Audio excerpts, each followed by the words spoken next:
record. So when you are singing, you are making sound. You're not thinking about it as singing. Sound is about making vibrations and then forming and playing with those vibrations. Nada yoga or sound yoga can be extremely playful if we kind of loosen up, let ourselves make the sounds without having to sound good. If we reduce that quality of good versus bad, right versus wrong, that so often in like actual singing, that becomes a problem because people are like, oh, I don't sound like Taylor Swift, so I can't sing. Well, everyone can sing. And it, like even like pitch and tone stuff, some people, oh, I'm tone deaf.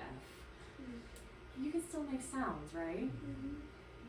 Make some sounds. Even if sound doesn't come out of your mouth ever, even if you actually are mute, you can hum, you can vibrate. There's still this sense of like vibration that comes. There may be people who can't do that. But you can feel the vibration then, and that becomes the other part of Nada yoga. Beethoven composing by feeling the vibrations. He could tell the quicker, higher vibration versus the lower vibration. He could match them. He was just playing with the vibrations. So cool. So that's kind of what's going into the concept of Nada yoga here, or Nad yoga, depending on the grammatical form. And Nad just means sound. That's the basic word there. And then yoga goes by many definitions. It does mean to yoke or to unite two things, kind of on a surface level. But what are the two things we're uniting? That's where interpretations happen, right? So some people say it's the body and the mind that we're uniting. Some say it's the Atman and Brahman that we're uniting. It's the personal soul and then the divine soul that are uniting. Some say it's uniting everything with everything else, kind of a more holistic oneness perspective. It can be uniting the pairs of opposites. And we've done some pairs of opposites. Did you do the pairs of opposites meditation? And did you ever do the Yoga Nidra? Were you at that one? Yes. Yeah, and we did kind of the pairs of opposites. You're very hot, you're very cold. You're very happy, you're very sad. So that's also, thinking about it as like the yin and the yang. It's thinking about dualities and how do they interact, how they play.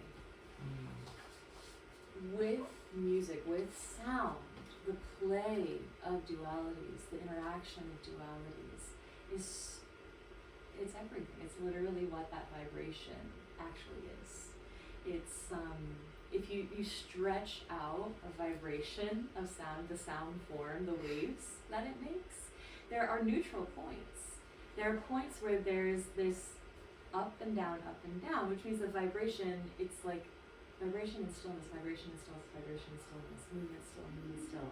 It comes to this kind of neutrality place, which is why we can find a lot of stillness in a single tone.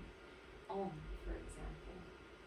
When we om together, it usually feels best in the mind and the body when we're all kind of oming one long monotone om together. Now it's fun and it can be like joyful to do silly things, as in like having different tones and do different like warbling and up and down and playing with the tone and pitch. I also need to have a quick disclaimer. I'm not a musician. So my music terminology is not as advanced as my yoga terminology. This is very much a like beginner introduction to sound. It's not my sound science might not be so sound. So I'll try to shy away from too much of that because that's not really my expertise, and stick with the yoga part of it. So before we begin, does anyone have any questions? I do, but I feel like I want to give you time to get to it. I'm teaching a class. I'm so sorry I can't pet you. There was a dog. I'm so sorry. You know what happens? There's a dog or like a cute kid, and your brain's just like, Mm-hmm. So you were saying we'll get to the us. Yeah, I'm gonna save my question to see if you get to it. Okay, I read it down. That's probably wise. Okay, let's dig on in then. So I'd like to start with this quote from the Yoga Sutras of Patanjali. I talk about this pretty frequently because it is the basis of classical yoga, the book, the Yoga Sutras. So this says, through the sound Om, we see the reflection of our own true nature. Through sound Om, we see our own true nature reflected. So this is something these are short verses, short sutras that you can kind of reflect on. And next week, we'll actually be going into the Yoga Sutras Patanjali and a lot of the concepts, breaking them down in that book. But this is just kind of an introduction to that. So the most famous, definitely the most famous mantra, the most famous sound in yoga is Om. And depending on your school, depending on where your yoga originated from in the world, it all comes out of India, but India's big. Remember, India actually has it's large. It's not just like there's one yoga that came out of India. When you really start to study it, there's so many different schools, there's so many different philosophies and sects. There are some that are really very physical. The asana is the key, it's the focus.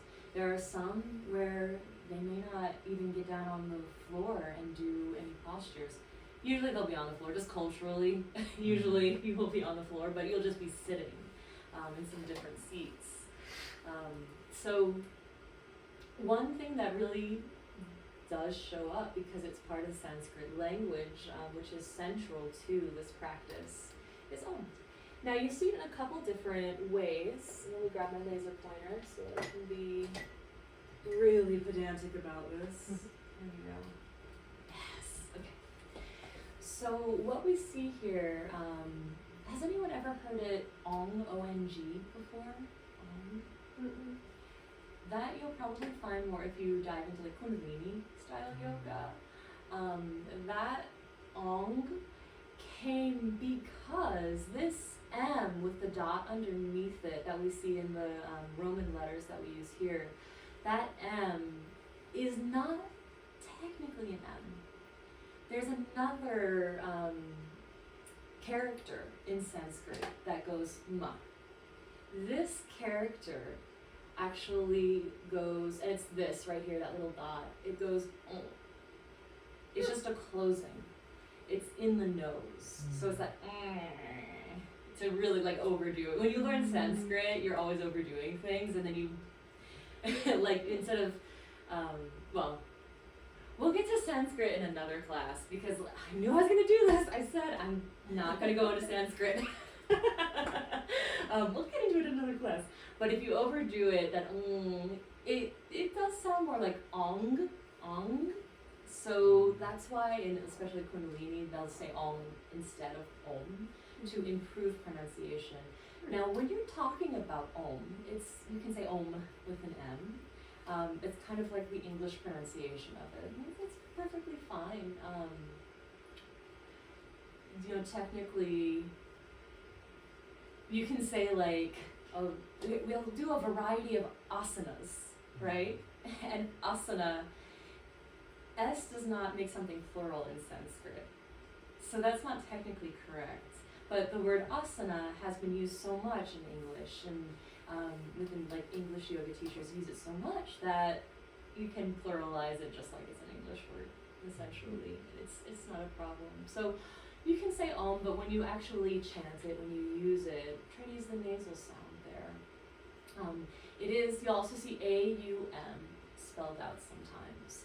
This is because this symbol's a mixture of the A and the oo sound. And when you say A, or actually it's technically you say and oo together, you get oh. Ooh, oh, ooh, oh. You see how that kind of translates into that? Mhm. So it's a compound vowel, essentially, here that we're using. Sanskrit. No, I'm not going to talk about Sanskrit. It's a really cool language. I will talk about it later. That's not the focus. Okay. Om is the seed of all things. They actually, there's a lot of yogis will mention, in the beginning was the Word, and the Word was with God, and the Word was God, is the start of the Christian Bible. They say this is that word. This is it. That is the word that is God. In some traditions, the A, U, and M, or the three different modes that it comes in, represent past, present, or future, or Brahma, Vishnu, and Shiva. And Brahma, Vishnu, and Shiva will come up again in later classes. They are the three major deities of Hinduism. Brahma is the creator, Vishnu the preserver, Shiva the destroyer. Though if you are a worshipper of Shiva, a Shaivite, Shiva is also the creator and the preserver and the destroyer. So it gets complex because there's just different schools. But generally, like as a whole, to think about them that way is very helpful. So it's created, it's sustained, and then the it's closed, it's ending. It's the cycle of life. Birth, life, death, rebirth, life, death, rebirth, life, death. That is Om. And there are claims, though I don't know exactly how accurate these are, but people will say that Om, Amen, and Amin in Christianity and Islam are all the same thing. They're the same idea. It's that open, and then sustain, and then close. Amens were always my favorite part of worship services when I was a Christian. I loved it because it's a lot like the Om. Well, not everybody singing together is always fun. I love that. Yeah. And that bhakti, if you ever get a chance to do bhakti yoga or kirtan, that's the worship service of yoga. It's so much fun. It's so much fun. Because I do miss the worship services. So here, and this is another way that you can conceptualize it, that this represents the unconscious or deep sleep state. This is the conscious or awake state, and this is the dream state between waking and sleeping. And then this line here is Maya, or the layer of illusion that impedes spiritual enlightenment, separates these three states that we're usually in from Turiya, the state of absoluteness, the state of consciousness. And that dot then becomes kind of the focal point of all yoga, that state of union with absolute. And absolute's just kind of another word for God or divinity. Source, universe, yeah, absolutely. Truth, consciousness, awareness. It goes by many, many names. Shiva. Many names. Yahweh. But that is essentially the same concept there. So people usually think of Hinduism as a polytheistic religion because it's got a lot of gods, so that's kind of the definition. But there's also this concept of, but there's one source. There's one individual consciousness that illuminates them all.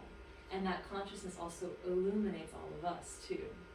That's why there are so many gods, because everything is God. And it's all one thing too. Now, this is getting kind of into like a specific branch of Hinduism, a couple different branches. Yes, I'm getting off track. I'm so sorry. I really could just talk forever and ever and ever. But these are things that we will talk about later because we have a whole year of weeks to do this in. So is this Clear, does this make some sense? Okay, wonderful. Okay, important. The conception of 4 different types of sound here. There's coarse sounds or audible material sounds. You hearing my voice, that, like my mouth to your ears, that's audible sounds. That's the Vaikari. So the AI is always an I sound. K, it's a k, it's a forceful. And then and then I's are always also an E sound. And again, I need to step away from pronouncing Sanskrit. Okay. The next one is the mental sound, mental chatter or internal dialogue. So this internal dialogue can be well-formed or abstract. You hear some people say they don't have an internal dialogue at all. And I suspect, I'm not in their brains, so I cannot say for certain, but I suspect what that means is that they don't think in complete sentences. And I don't always think in complete sentences, you know, especially like early in the morning, I'm making my coffee, I'm thinking like milk, sugar, stir, right? Like it's not an internal dialogue, but it is an impression. Even touch, like when I touch the table, that is a mental sound that's happening. My mind is saying firm, solid, smooth. Oh, it's interpreting. It's that sensation, awareness that's happening.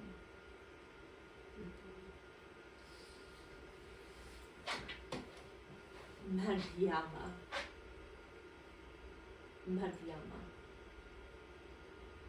And then Pashyanti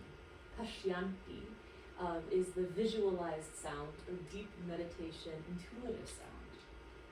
So this is a step deeper than that. This is when you are kind of on the edge of sleep sometimes, and maybe you hear, like maybe you're worried about something, and you're in this kind of dream-like state, and you've been wondering, and your mind's going. Have you ever just heard a voice be like, don't worry about it, just read, I got it, just rest. And it's not formed necessarily, and it doesn't really come from you, because it's different from that chatter, that Rolodex of like, what do I have to worry about tonight? It's something, the still quiet voice that's just like, you don't have to worry tonight. And that is kind of that visualized sound in deep meditation, intuitive sounds. This can also be very abstract as well. It can come up as like feelings and emotions, vibes. It can be super abstract. And if you have a practice of japa, which we'll talk about later, japa meditation is repetition of a mantra. And the more you repeat it, the more it gets stuck in your head, and then it starts to play in the back of your head. Almost just like a song that you get stuck in your head, and it's playing in the back of your head. And it'll rise up at times when you need kind of some support. It rises up for you. And then even deeper than that is the Paranada, the Om. This is the transcendent vibration of all creation. It's called Anahata. People think Anahata means heart because it's the heart chakra, it's the Anahata chakra. It means unstruck sound. It's the place with, it's a sound that had no beginning and has no end. If you're into Zen koans or koans, I do not know how to pronounce Zen words, I'm so sorry. But that's the sound of one hand clapping. Think about that, the sound of one hand clapping. And this is one of the goals of Nada Yoga, is to listen so intently that you hear those internal sounds, that you hear down below the steps and levels, like maybe you start to hear the blood rushing in your ears, you start to hear your heartbeat, and then you hear things that are even quieter, that are even subtler, until you hear the thrum of life, that which goes on. It becomes that's the mystic sound, that's the mystic experience here. It's a mystery, very hard to explain, very hard to talk about, but you know it when you hear it. kind of like an orgasm. You like referencing that. I do.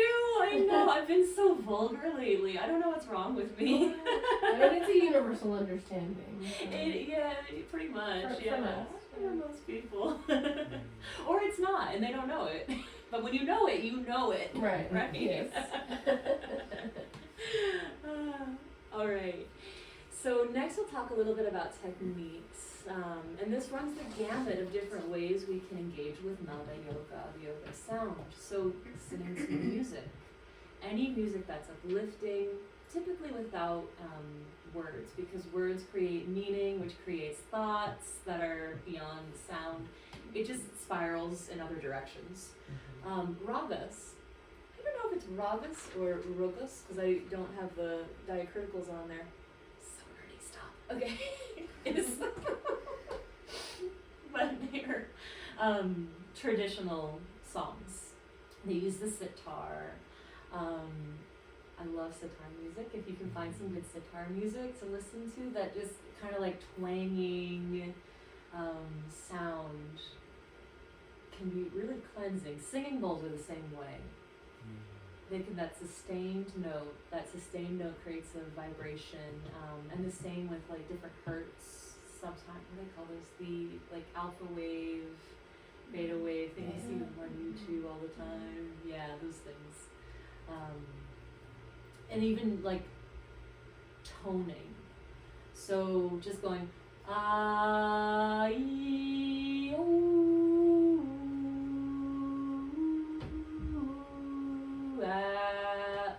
just doing that, it can be really soothing.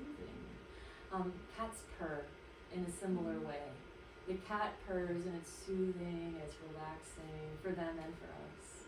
We purr too. You can hum. You can go if you want to feel a little energized, a little bit more at peace. Those vibrations are so powerful.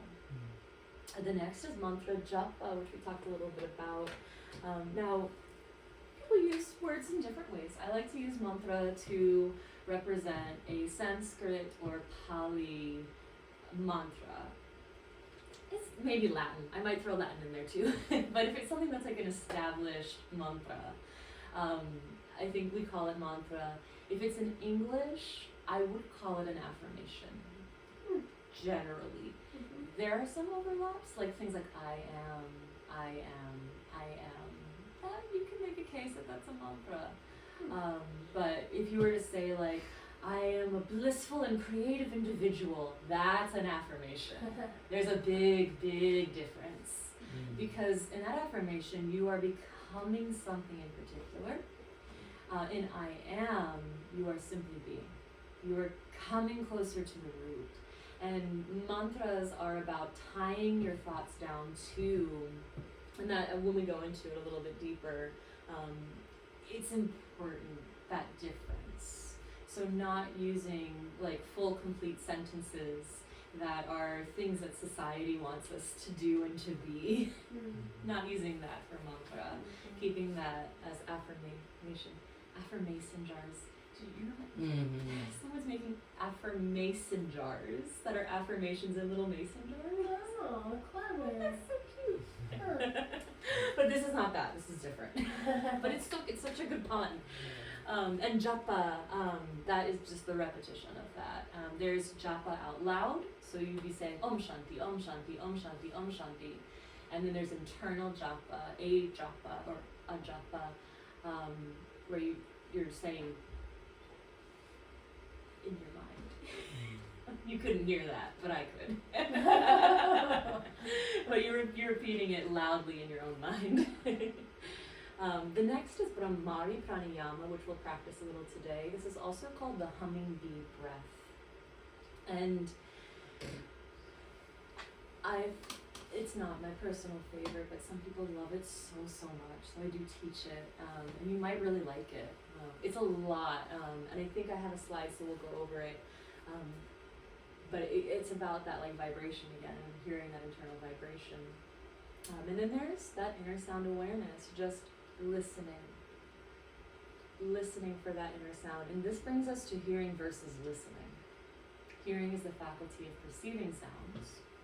literally like vibration of your eardrum. That's hearing. Listening is to give one's attention to a sound.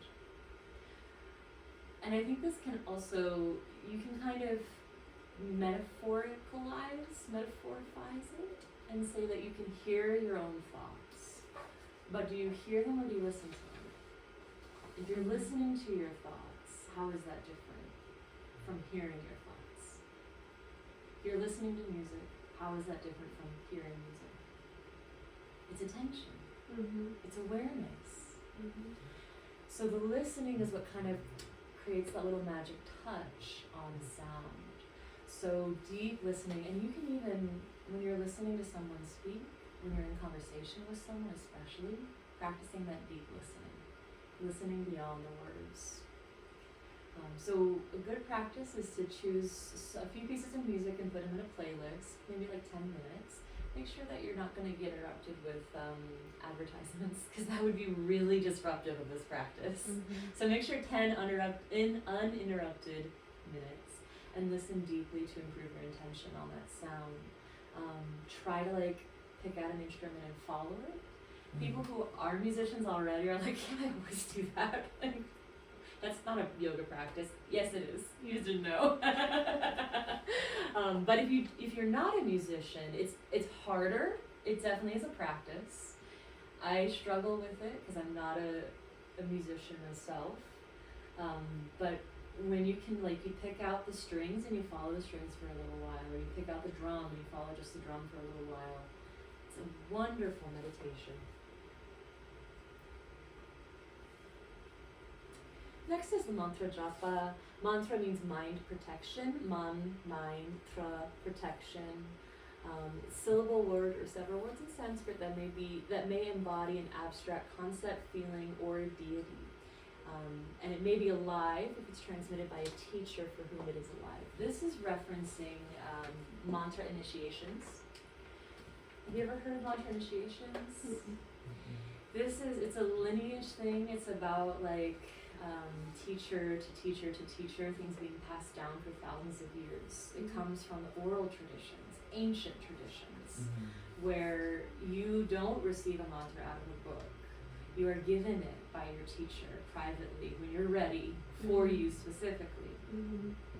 And mantra initiations, if you find one where you really resonate with the teacher, can be so powerful and so special to have, because they're transmitting a mantra that is alive for them. It has meaning, it has depth, it has texture, it has color. It's not just words. It's very, very special and sacred to them. And when they transmit it to you in this way, it becomes very special and sacred to you. It's about holding it as quite sacred, making it alive for yourself. This is especially important, I believe, with when mantras are deity mantras. Om Namah Shivaya is one of my most favorite mantras because I love Shiva. I'm a big old Shiva person. And that is the main mantra of Shiva. It's the most common one. Can you say it again? Om Namah Shivaya. And afterwards I can write it down for you, and write out like the pronunciation. And also it's super easy to find. If you look up Shiva mantra, you'll find that one. It's so good to work with that. And especially in Tantra being texts, many of those texts predate yoga texts. So before the classical yoga texts are tantric texts. You see a lot of working with deities based on these mantras. They call them bij mantras or seed mantras, seed syllables. And they're usually very, very short. Things like Om, Hrim, Shrim, Gum, those are all seed mantras. And they relate to the energies of different deities, which are just different characteristics that you can embody in that conception of it. Alright. Here we go. Here's some common mantras. Here's Om Namah Shivaya. Here's the spelling for you. Oh, so close. And the pronunciation is very important because Sanskrit very cool. For reasons that will become illuminated later when we do specifically talk about Sanskrit. But pronunciation is vital, so I do recommend, I always recommend finding someone who is a Sanskrit scholar, like this is their profession, or someone who is extremely well versed in the techniques of actually speaking, to tell you how to pronounce these. Like, I know how to pronounce them. I wouldn't say I'm the end all be all of this. Like, find people who are really good at pronouncing these, and learn from them. Don't learn from, you know, the random person on the street who says, "Oh, it's Om Shanti." It's not.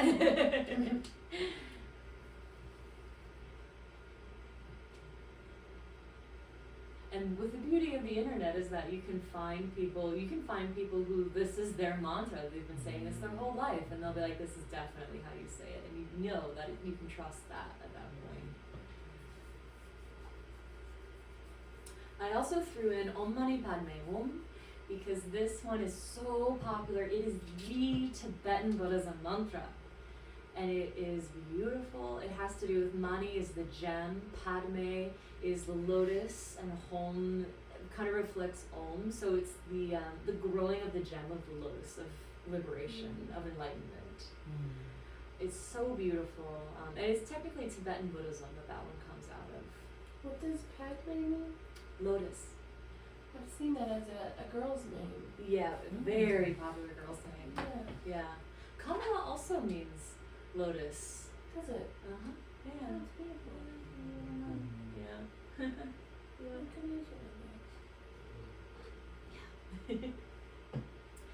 Yeah, and Mani is gem. I have found Sanskrit very easy to learn because it kind of predates Latin. A lot of Latin words sound like Sanskrit words. And of course, then there's Greek, and there's German, French, and like linguistics happens, and we have English. So things like patir is father, which became padre, and father. There's no f, there's no like f sound, so pa kind of became a f when it had other influences. Matir is mother, mother. Yeah, it's super easy to learn because of that. Alright. Bathe in the center of sound, as in the continuous sound of a waterfall, or by putting the fingers in the ears, hear the sound of sounds from the Vijnana Bhairava Tantra. Bhairava is a form of Shiva that's very common in non-dual Shaivite traditions. We discussed tantras already, those are those ancient texts. So this is a good one. If you've ever heard of the Radiance Sutras, it was a popular book that came out. It's based on the Vijnana Bhairava Tantra. And they took a lot of liberties with the translation, but it's very beautiful. So here is Brahmari Pranayam with Shanmukhi Mudra.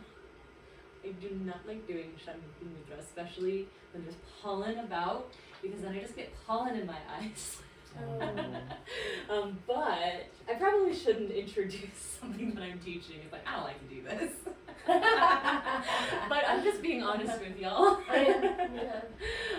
But I think that we should go ahead and give it a try so that you know what it is when you see it, and you might love it. You might be like, oh, it's crazy. This is the best thing I've ever done. This enlightened me, and like my sheets are clean, and my house is clean, and we'll try it before I overpromise. So if you'd like to give it a go, what it is that you're going to be closing the eyes with the pointer finger, gently touching the outside of the nose with the middle fingers, and then the ring finger, and then pinky close to the mouth, like I'm not going to do that because I gotta talk. And then the final thing you'll do is the flaps in front of your earlobes, your thumbs, just gently press those back so that sound is kind of distant. And now we hum.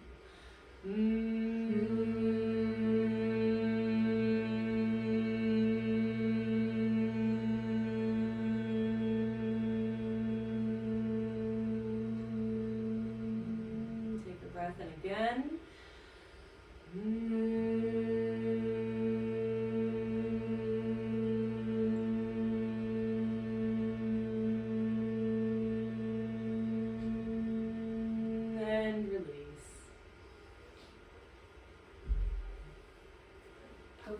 in my fingernails. I think it's, if you have fingernails, it's very uncomfortable. Yeah. This was obviously invented by someone with no fingernails. How was it though? And it's like almost like withdrawal of senses. Like sensory deprivation. Yeah, I could see that. Yes. This is sensory deprivation tank before there were sensory deprivation tanks. Yeah. That's the concept behind it, absolutely. In yoga, that's called pratyahara, withdrawal of the senses. There's a whole term for it. There's a whole bit of the sutras about that. And it is nice. I do like the sensory deprivation aspect of it. I prefer to do it without the mudra. Just closing your eyes in a quiet space and humming. Humming nice and loud. I even will sometimes close my ears too, because I think this definitely affects something, because it turns your awareness more inward of the sound. So this is how I do it. I find that is perfect. You can also do it like this, kind of holding onto the skull, and then you'll feel vibrations in the skull too. But then your arms get tired, and you have another thing that's like, okay, and that's distracting, right? So first thing first, just reduce as many distractions as possible, and then you can build up from there. If it's distracting to do all this to you, don't do it. But do keep trying it. Like, I try this maybe once every couple of months, just be like, okay, how does it feel today? It's usually not great, but still try. It's good to know too, though, like you said, you can apply your other ways of depriving yourself of those senses without having to contort your fingers. Yeah, absolutely. There's ways to do that. If you do go to a sensory deprivation tank, try this. Try humming. That's the Brahmari Pranayama, is the part that's the humming breath. You can try that in the tank. And you can also change tones. You go, Okay, so here's the question that I had written down. Okay. Is tone important? It's very important. Yes. Let's just practice. Like, if we hum, let's hum as low as you can.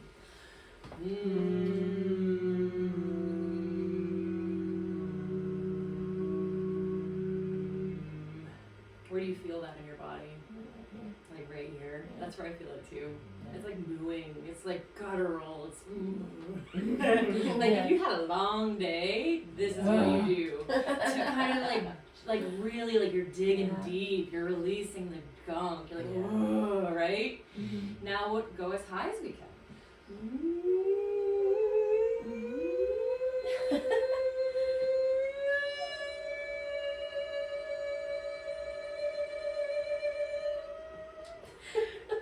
Where was that? Where did you feel it? Somewhere under my head. Sometimes like right here even. You can feel it up here. Yeah. Yeah. In the nose. There's a place where it hits the nose too. Can you find the nose place?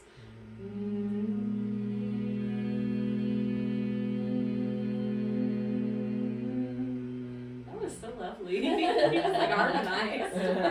I guess we have the same noses or something. But yeah, so tone pitch is super important. I don't know the difference between tone and pitch. The tone is kind of like I guess you'd say like the texture of it, and pitch is like actually the note.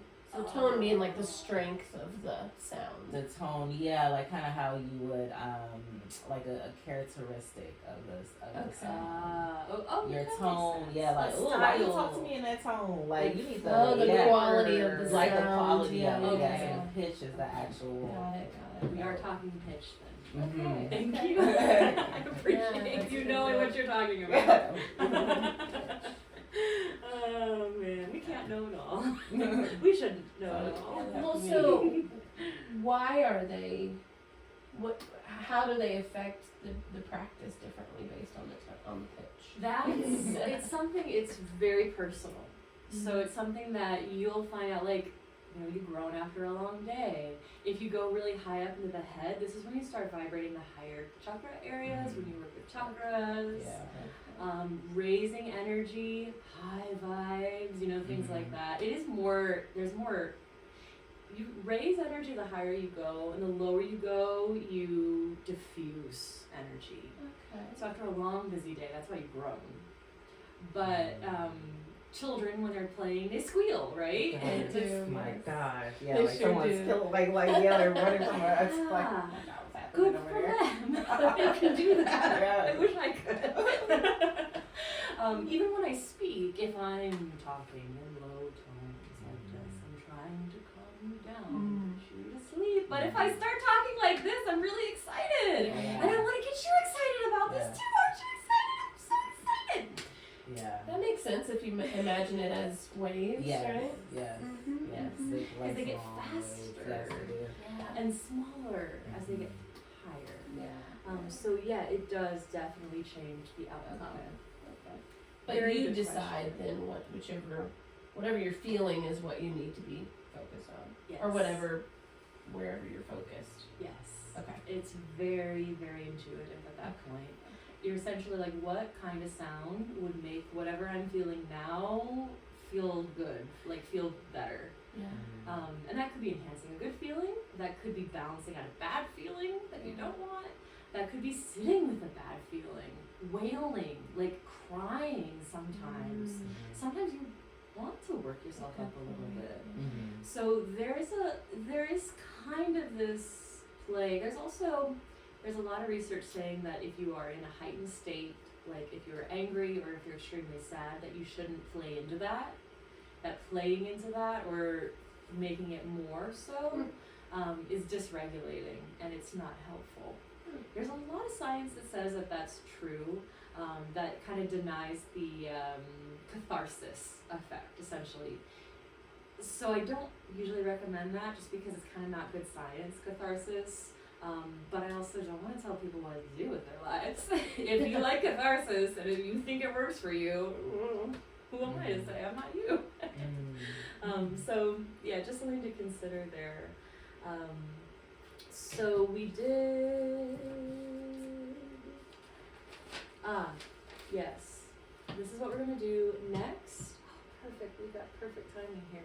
So the next we're gonna do is inner sound awareness, and we're gonna use the Brahmari pranayama in order to engage with this. So what we're gonna do is we are gonna close off the ears, just the ears, and we'll make you all do that again. And then first, what we're gonna do, ignore what this says, because first we are gonna hum. We are gonna get the Brahmari pranayama going, and then we're gonna keep the ears closed for a little while, and you're going to listen to the silence. Listen as intently as you can. At that point, you'll probably hear the bubbles popping in my drink. They're so loud to me right now. I don't know why. You'll hear the projector running. You might hear sounds out there in the rest of the store. You might hear rain falling outside. It's good to have that. Because when you see it, you filter it out. You say, aha, that's not what I'm listening for. That's an external sound. So you're kind of like wading through separating out external sounds, internal sounds, external, internal.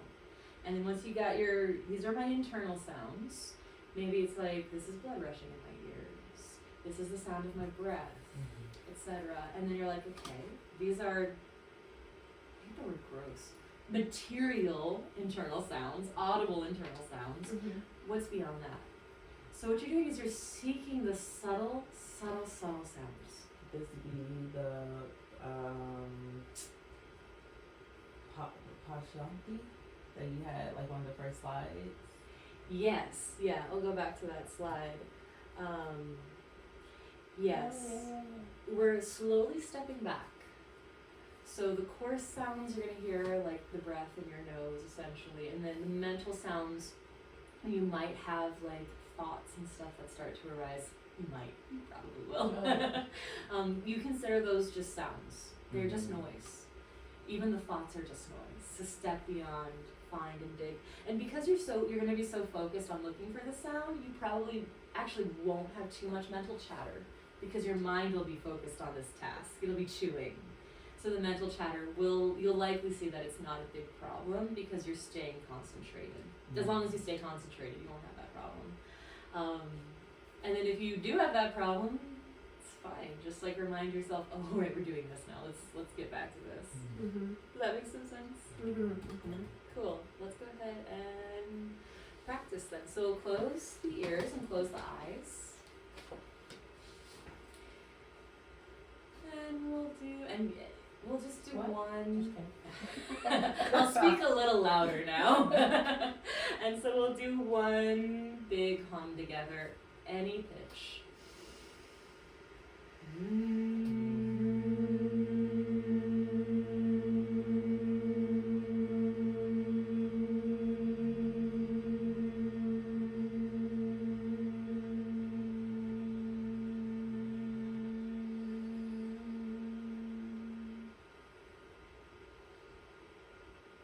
Now listen.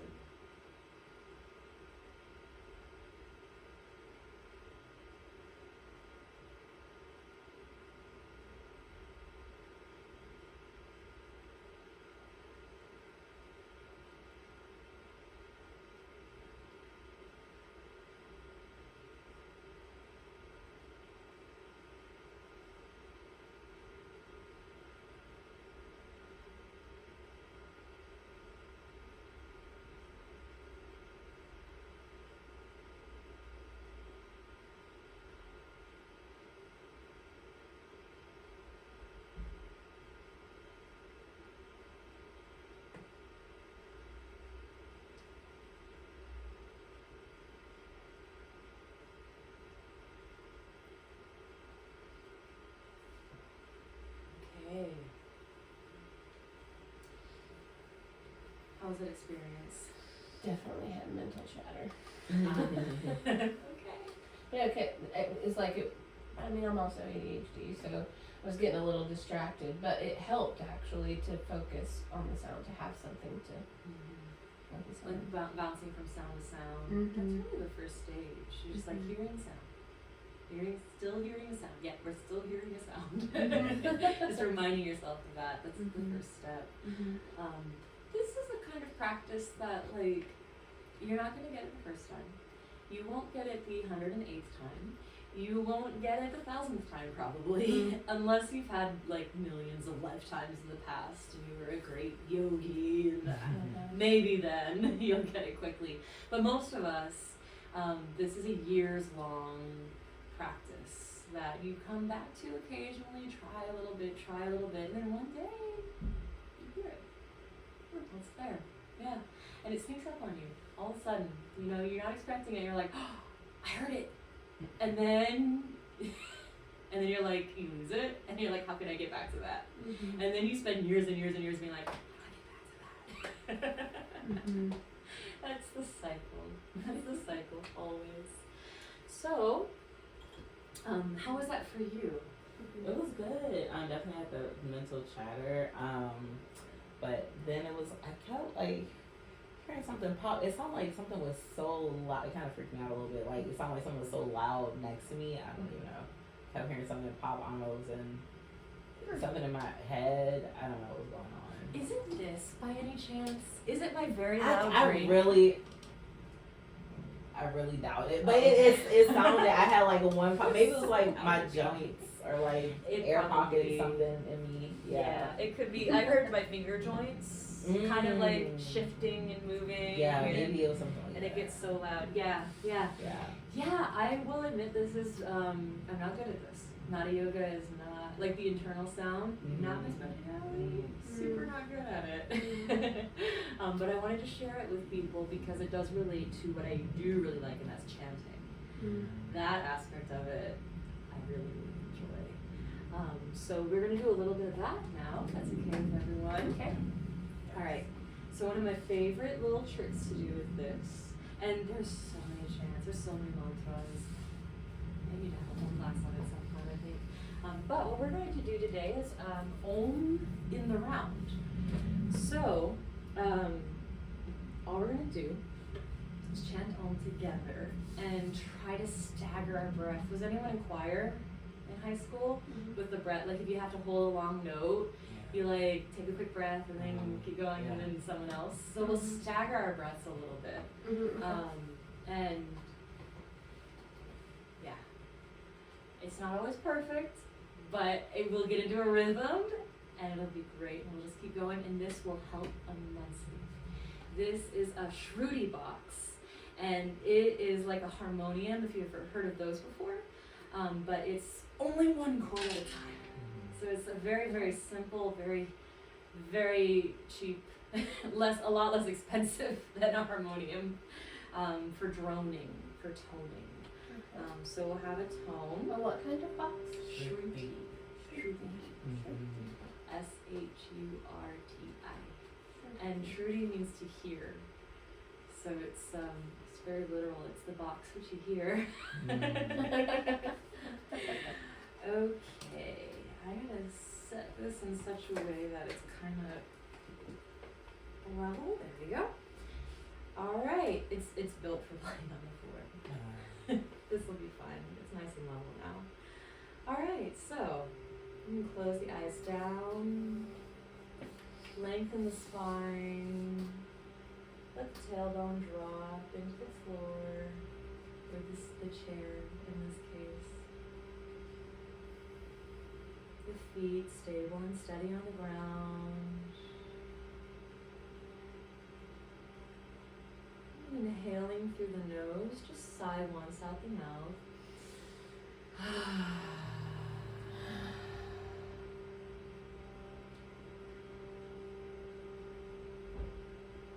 And give a little hum to find the pitch.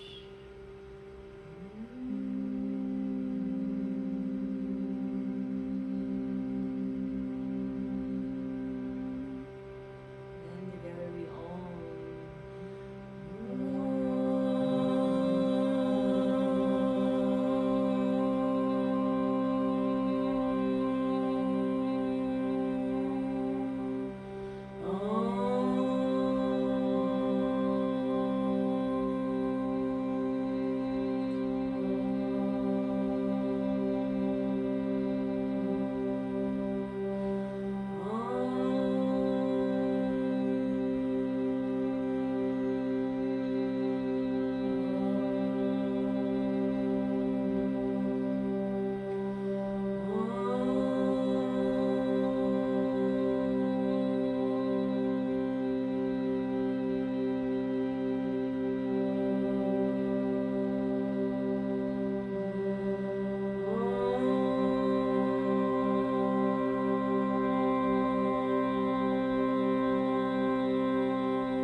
clearing the internal.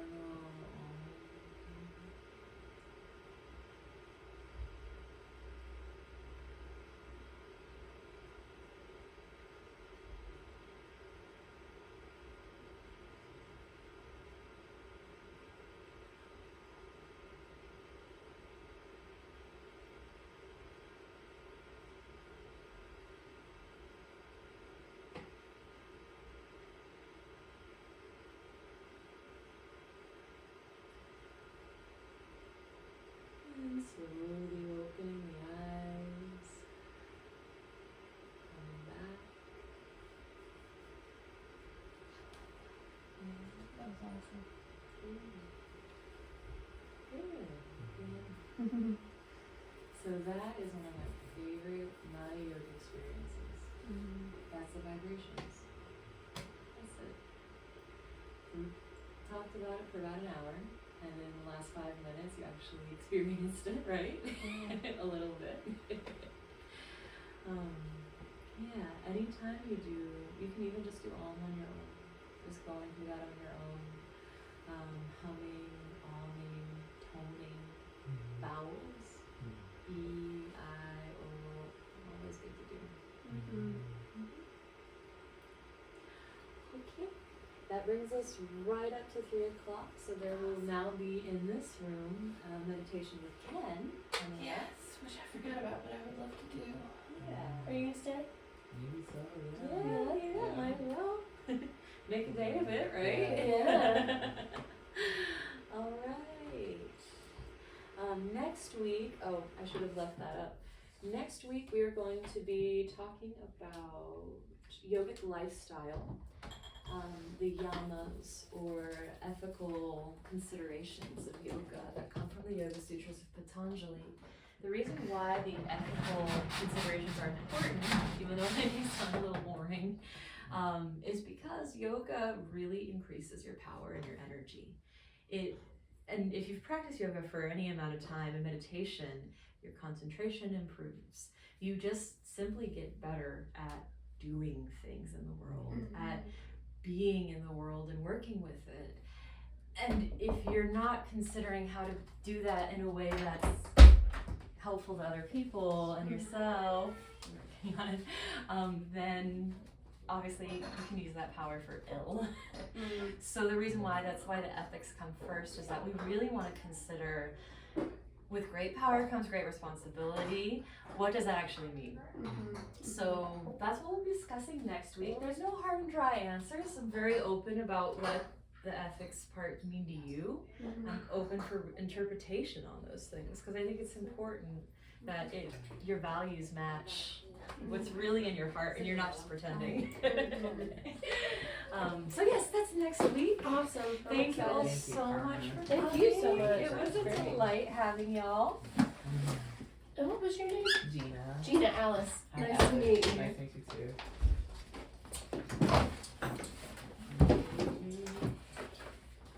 Oh, y'all don't even worry. Okay. You're all good. Okay. You just take